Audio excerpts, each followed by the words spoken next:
उन शहरों में सबसे ज़्यादा छुआछूत की बीमारी, शहर इसकी चपेट में पहले आ जाएंगे। जैसे कोरोना महामारी जब आई तो दिल्ली और बंबई सबसे ज़्यादा चपेट में आए। गांव देहात के लोग तो जब वहाँ से भाग करके आए तब बीमारी गांव गांव बढ़ने लगी।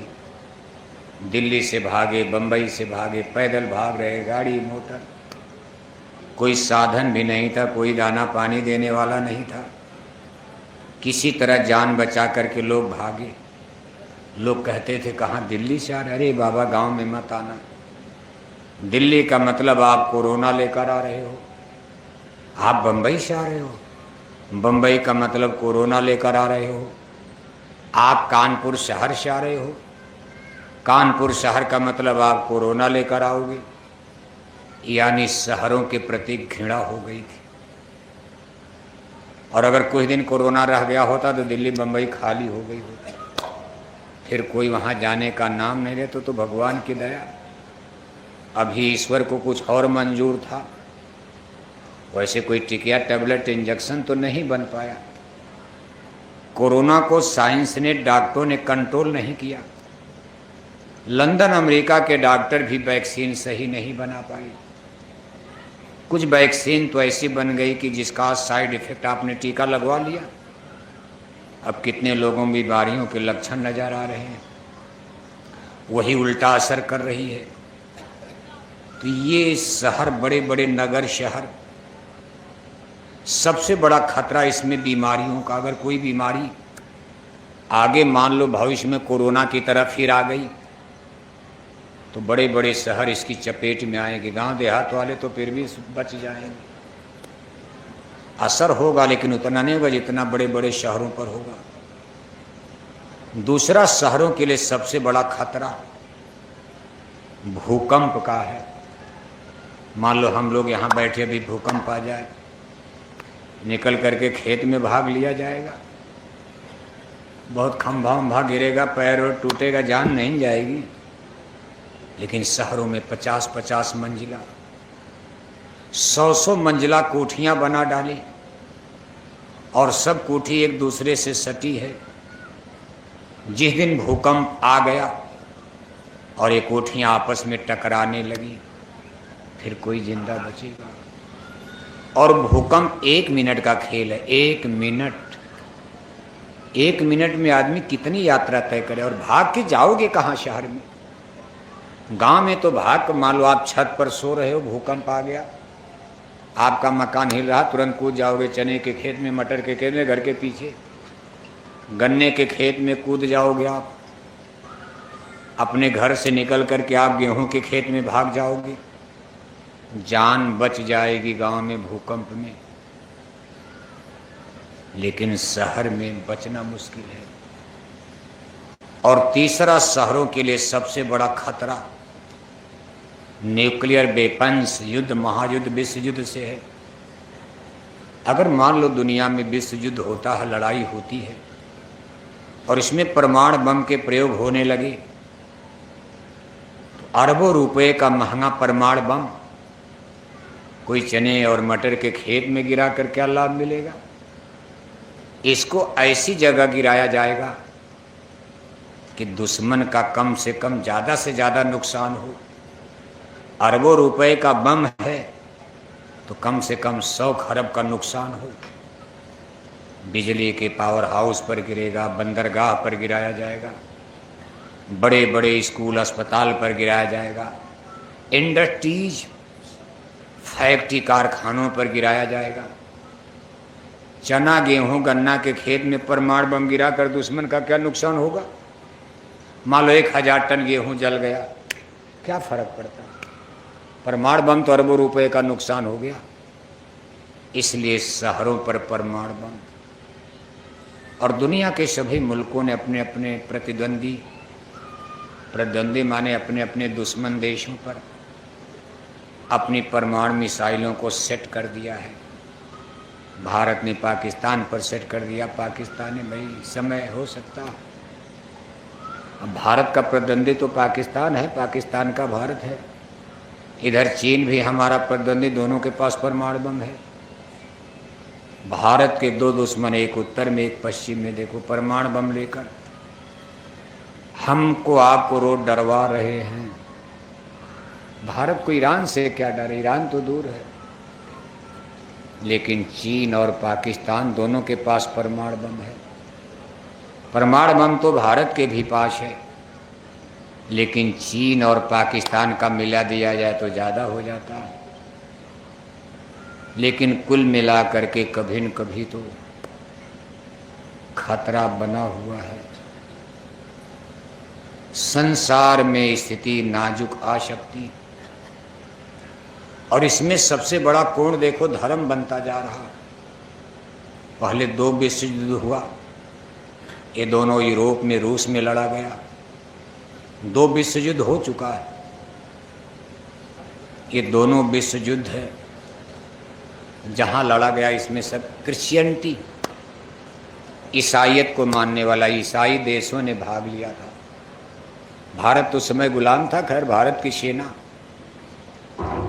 ब्रिटेन का हमारे यहाँ राज था, लंदन, उनकी तरफ से भारत के सिपाही लड़ने गए थे, लेकिन भारत का युद्ध से कोई सीधा संबंध नहीं था, क्योंकि दोनों विश्व युद्ध के समय भारत अंग्रेजों का गुलाम था। ये दोनों विश्व युद्ध में ज़्यादातर ईसाई देशों ने हिस्सा लिया। ब्रिटेन, इटली, जर्मनी, फ्रांस, रूस को भी आप उसी में जोड़ सकते हो, जो बाद में कम्युनिस्ट हो गया। और अब कम्युनिस्ट खत्म तो फिर वो भी ईसाई देश है, रूस भी, और वहाँ ईसाइयत फिर लौट रही, रिलीजियस सिस्टम।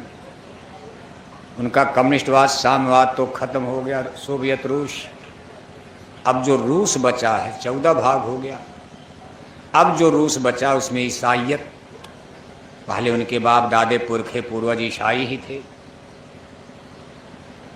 लेकिन लेनिन और स्टालिन के समय में इन लोगों ने कार्ल मार्क्स की थियरी पढ़ करके वहाँ हंगामा मचाया, क्रांति लाए और कहे धर्म वरम सब चर्च वर्च गिरवा दो, ये गड़बड़ कर रहे हैं।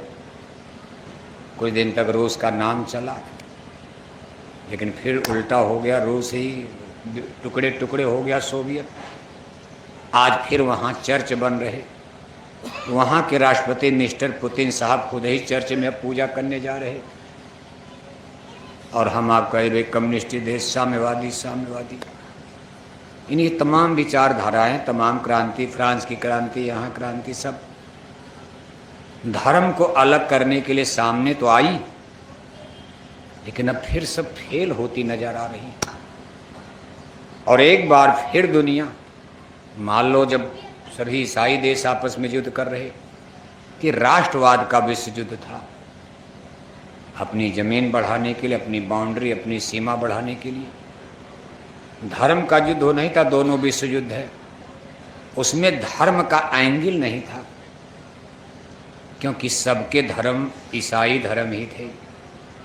रूस का भी ईसाई धर्म, हिटलर का भी ईसाई धर्म, अमेरिका का भी ईसाई धर्म, ब्रिटेन का भी ईसाई धर्म, फ्रांस का भी ईसाई धर्म, और यही सब देश उसमें भाग ले रहे थे। लेकिन इस समय स्थिति आप कुछ बदलती देख रहे हो। अब राष्ट्रवाद नहीं, बल्कि अपनी संस्कृति, सभ्यता को बचाने का, कि हमारे बाप दादे पुरखे पूर्वज कैसे थे, हमारा प्राचीन सोशल सिस्टम, रिलीजियस सिस्टम। अब जी जहाँ तक अपना इतिहास खोज रहा है, कि अपने बाप दादे पुरखे पूर्वजों का इतिहास खोजो, और अपनी संस्कृति को सबसे महानतम, सबसे प्राचीन, सबसे पुराना दुनिया के सामने जो सिद्ध कर लेगा, वही the great master of the world, विश्व गुरु बन जाएगा। विश्व गुरु बनने के लिए अब सबको ये दिखाना पड़ेगा, किसके बाप दादे पुरखे पूर्वज सबसे पहले धोती पायजामा पहनना जानते थे। सबसे पहले सब लोग तो पत्ते से शरीर ढक रहे थे, नंगे घूम रहे।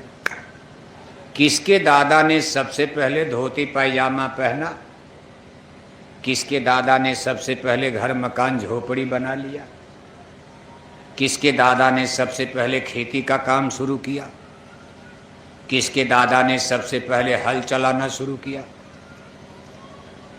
किसकी संस्कृति सबसे पुरानी है, वही दुनिया का विश्व गुरु। ऐसे पहले अब प्राचीन काल से तय कर आ रहा भारत विश्व गुरु, भारत को ही विश्व गुरु माना जाता था। लेकिन अब इसमें अड़चन आ रही है।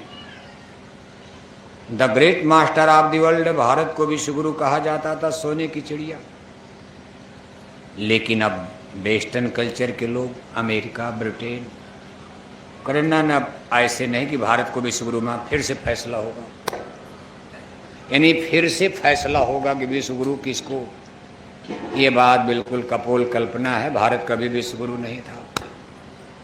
मुसलमानों ने भी यही दोहराना शुरू कर दिया कि नहीं नहीं, भारत विश्व गुरु नहीं था, ये तो बना लिया गया, मनगढ़ंत है।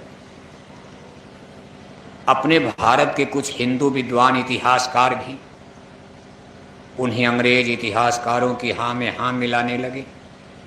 अरे वो कहते राम का तो जन्म नहीं हुआ था, कृष्ण का जन्म नहीं, सब कपोल कल्पना, रामायण गीता उपन्यास कहानी खिस्सा है। कहा क्यों? अरे कहा सब अड़ांग बड़ांग लिखा है। लेकिन आज के युग में आप सोचते हो, आप समुंदर पर पुल बांध लिया अंग्रेजों ने, इंग्लिश चैनल, तो आपकी बात सही है। और राम ने समुंदर पर लाखों पहले पुल बांधा, इसको आप गलत मानोगे, कल्पना है। अगर आप बांध सकते हो सकता वो भी बांध लिए हो।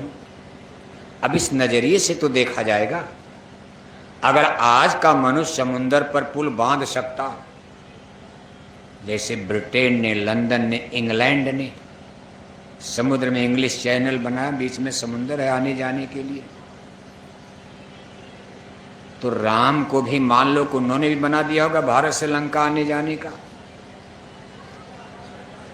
आप जहाज उड़ाते हो, आपकी जहाज सही है, और रामायण में लिखा कि रावण सीता को उड़न खटोला से ले गया, सीता को पकड़कर पैदल ले गया। अगर पैदल जंगल में ले जाते, राम लक्ष्मण तो बगले में थे, थोड़ी दूर पर मृगा का शिकार करने गए थे, सोने का मृग थोड़ी दूर पर थे, थोड़ी देर में कुटिया में आते तो दौड़ करके रावण को पकड़ लेते पैदल पैदल। लेकिन रावण ने सीता को पकड़ा, तुरंत उड़न खटोला, उड़न खटोला हवाई जहाज कहो, हेलीकॉप्टर, चाहे जो उड़ने वाला, तुरंत बैठाया, और जो ही राम लक्ष्मण कुटिया में आए तब तक वो लंका की तरफ निकल गया, समुंदर पार कर गया। कितना तेज उसका विमान।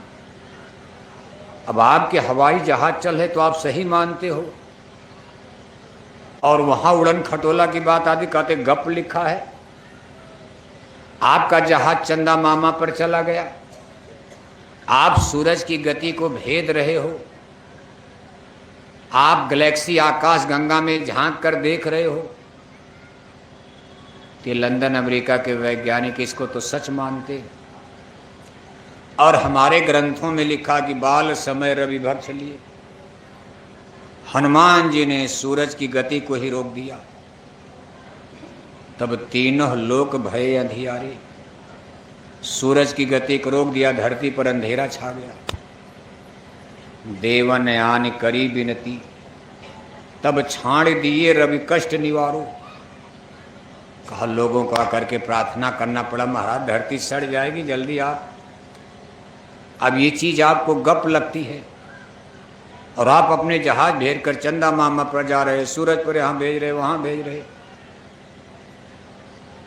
आप परमाणु बम मारते हो, लाखों लोग मर जाते हैं। और महाभारत का प्रसंग है, भीष्म पितामह के पास एक ऐसा आयुध, उनके पास 3 बाण सुरक्षित थे। एक बाण अगर वो छोड़ देते तो पूरे समुद्र का पानी आग लग जाती, हिंद महासागर सूख जाता। दूसरा बाण अगर वो छोड़ देती तो हमारी पूरी धरती पर भूकंप आ जाता, धरती डगमगा जाती।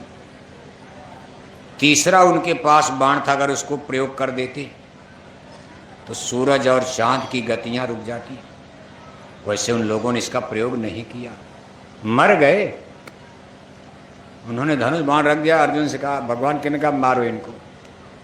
जिसके पास इतनी बड़ी ताकत थी वो निहत्थे होकर अपने प्राणों को दे दिया, लेकिन खतरनाक हथियार का प्रयोग उन्होंने, आज का आदमी होता तो कहता चलो हम मरने जा रहे हैं, सबको खत्म कर दो, खत्म हो जाए, दुनिया खत्म हो जाए,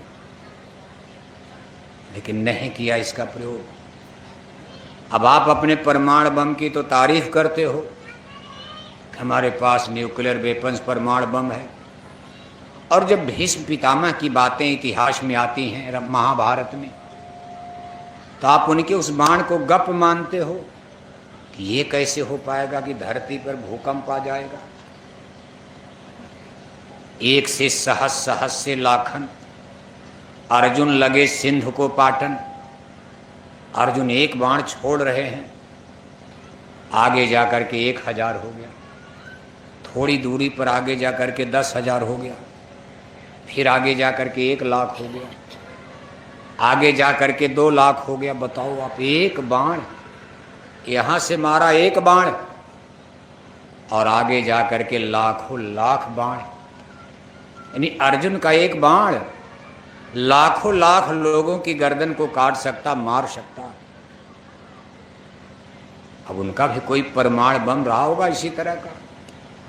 अब आप अपने परमाणु बम पर विश्वास करते हो, और अर्जुन के परमाणु बम गांडीव धनुष को आप इनकार करते हो। रथ उनके उड़ जाते थे, पानी है तो उड़ करके गंगा जमुना तुरंत पार करके निकल जाते थे, समुंदर पार करके चले गए, जहाँ नीचे जाना नीचे से जा रहे, जंगल पहाड़ है तो उड़ जाते थे। ये द्वापर युग का सारा विज्ञान, लेकिन महाभारत में सब नष्ट कर दिया गया। किसी भी चीज का संसार में नियम है, यहाँ सृजन और विनाश, बनना और बिगड़ना, एक क्रिया चलती रहती है। जैसे जन्म और मरण, बच्चा पैदा होगा, सयाना होगा, जवान होगा, पढ़ेगा लिखेगा, इंजीनियर डॉक्टर बनेगा, फिर बुढ़ा हो जाएगा, नौकरी वोकरी खत्म हो जाएगी, चारपाई पर गिरेगा, गठिया बात पकड़ेगा, फिर बुढ़ा होकर के टट्टी पेशाब करेगा, चारपाई, तब तक मर जाएगा।